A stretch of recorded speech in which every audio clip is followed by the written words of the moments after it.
नमस्कार, मैं शारदा पांडे आसान जीवन के इस एपिसोड में आपका स्वागत करती हूँ।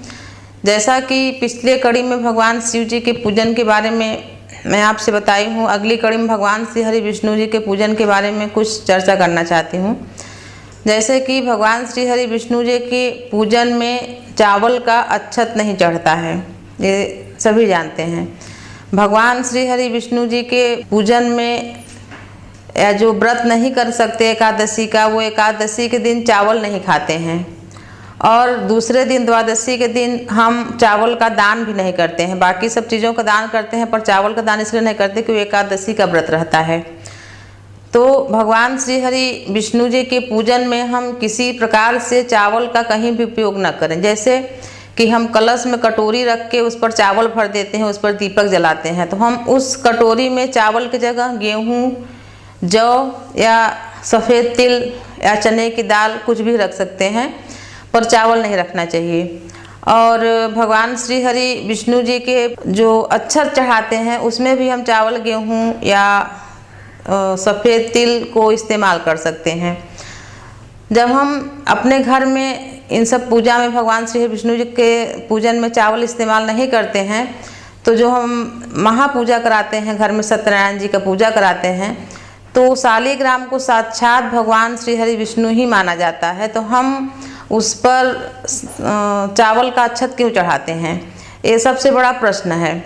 तो जब हम भगवान श्री हरि विष्णु जी का सत्यनारायण की जो पूजा करते हैं, उसमें भी हम अपने घर में जब पूजा करें तो उसमें भी हम पंडित जी से यही बोलें कि हम भगवान श्री हरि विष्णु जी के जो कलश में या अक्षत में शालिग्राम में हम चावल नहीं चढ़ाएंगे। गेहूँ या सफ़ेद तिल का अक्षत बना के हम चढ़ा सकते हैं। अपने हाथ में फूल के साथ सफ़ेद तिल ही लेकर हम पूजा करें। और पंडित जी से प्रश्न भी करें कि जब भगवान श्री हरि विष्णु जी को चावल नहीं चढ़ता, उनको प्रिय नहीं है, तो शालिग्राम को हम साक्षात भगवान श्री हरि विष्णु मानते हैं, तो उनको चावल क्यों अर्पण किया जाता है। और ऐसा पूछें और वो भी यही जवाब देंगे कि भाई अब जैसा भी आपसे मतलब वो कहें आप जान, लेकिन ऐसा ही करना चाहिए कि भगवान को अक्षत में चावल नहीं चढ़ाना चाहिए। भगवान श्री हरि विष्णु को पूजन में तुलसी दल अनिवार्य है। तुलसी दल आप जैसे फूल बासी नहीं चढ़ाया जाता, पर तुलसी दल आप 10-11 दिन बासी भी अगर रखे हैं तो धोकर चढ़ाया जा सकता है। भगवान श्री हरि विष्णु को तुलसी जरूर चढ़ाएं। भगवान श्री हरि विष्णु के साथ अगर किसी भी पर्व में आप माँ लक्ष्मी का पूजन करते हैं, तो भगवान श्री हरि विष्णु जी के प्रसाद में आप तुलसी दल चढ़ाएंगे। उस प्रसाद को आप माँ लक्ष्मी को नहीं चढ़ाएं। माँ लक्ष्मी को जो प्रसाद चढ़ाएं उसको अलग से, जिसमें तुलसी दल नहीं होनी चाहिए। भगवान गणेश जी के भी प्रसाद में तुलसी दल नहीं चढ़ाया जाता है। इसी प्रकार से जब भी कभी भगवान श्री हरि विष्णु के साथ माँ लक्ष्मी का पूजन करें, तो माँ लक्ष्मी को लाल फूल जरूर अर्पण करें, भगवान श्री हरि विष्णु को पीला फूल। जैसे कि हम बताए हैं पिछले कड़ी में कि बासी पुष्प नहीं चढ़ाना चाहिए, लेकिन कमल का फूल 5 दिन तक रख के भी माँ लक्ष्मी को अर्पण किया जा सकता है। माँ लक्ष्मी मैया जी को किसी भी कलर का, किसी भी रंग का फूल चढ़ाया जा सकता है। विशेषतः गुलाबी फूल, गुलाबी कमल माँ लक्ष्मी को बहुत प्रिय है। उसको 5 दिनों तक, किसी भी रंग का फूल को 5 दिनों तक रख के आप माँ लक्ष्मी को चढ़ा सकते हैं।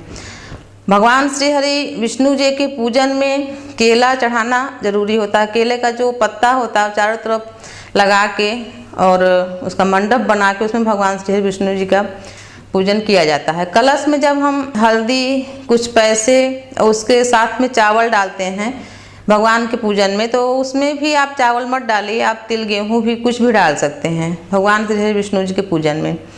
भगवान श्री हरि विष्णु जी का पूजन जब भी आप करें या किसी भी देवी देवता का जब भी आप पूजन करें, तो आप जो रोज कपड़ा पहनते हैं उस कपड़े में भगवान का पूजन नहीं करना चाहिए। भगवान के पूजन के लिए एक स्वच्छ कपड़ा अलग से होना चाहिए। और विशेष पूजा के लिए तो होना ही चाहिए नया कपड़ा, पर वैसे भी रोज की पूजा के लिए भगवान श्री, विशेषकर महिलाओं के लिए पूजा के लिए एक अलग स्वच्छ कपड़ा हो, जो कि आप पूजा कर लें, फिर उस कपड़े को आप उतार के रख सकती हैं, फिर दूसरे दिन उसको पहन सकती हैं। और रोज़ के कपड़ों को पहन के भगवान का पूजन नहीं किया जाता। इस भगवान के लिए शुद्धता और भगवान के लिए बहुत स्वच्छता जरूरी है।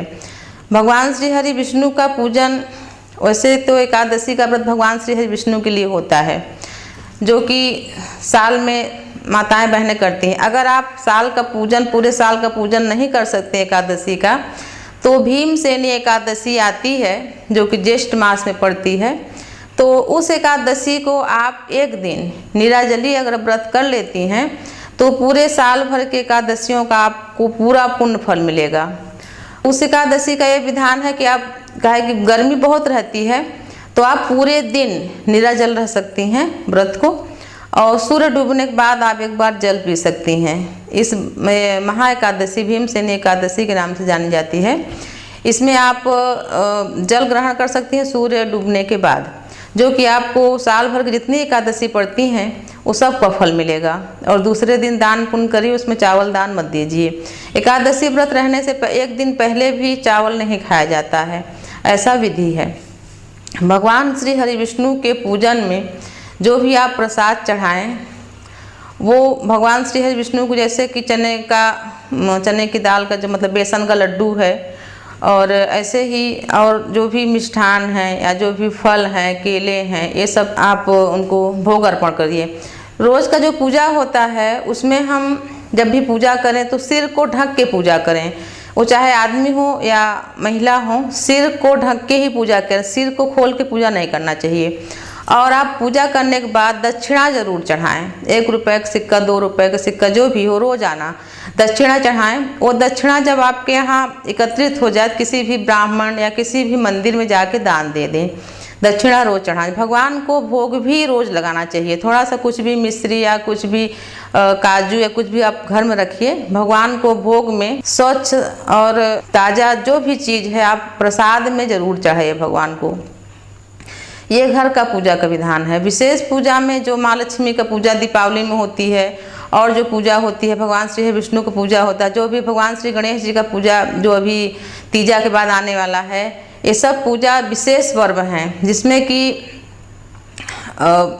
जो भी आप पूजा पाठ करते हो घर में विशेष जगह जहाँ की जो अशुद्ध घर की जो महिलाएं हैं वो न जाएं, या कोई बच्चा वहाँ जाके, या घर में जो भी आप जानवर पालते हो जाके वहाँ छू न ले, जो आप दीपक जलाते हैं उनको चाट न ले, छू न ले, गिरा न दे। इसलिए भगवान का जहाँ भी पूजा करें एक अलग व्यवस्था रखिए कि भगवान का जो पूजा हो वहाँ चप्पल पहन के कोई चीज़ उड़ के न जाए। पूजा पाठ करिए और उसके बाद भगवान का कमरा को आप बंद कर दीजिए। और पूजा पाठ में बहुत ही स्वच्छता और बहुत ही सफाई से पूजा करना चाहिए। कोई भी ऐसी चीज़ भगवान को आप मत चढ़ाइए जो कि ऐसा लगे कि हाँ चलो ये हमारे लिए नहीं ठीक है तो आप भगवान को अर्पण कर दीजिए, ऐसा नहीं। भगवान को अपने से भी ज़्यादा स्वच्छ, सुंदर और पवित्र चीज़ को अर्पण करना चाहिए। इस एपिसोड में मैं भगवान श्री हरि विष्णु जी के पूजन के बारे में आपको जितना मैं बता सकी बताई हूँ। कार्तिक महीने में जो भी भगवान का पूजन होता है और जानकारी मैं आपको दूंगी, और आप इस एपिसोड को देखते रहिए। तब तक के लिए नमस्कार।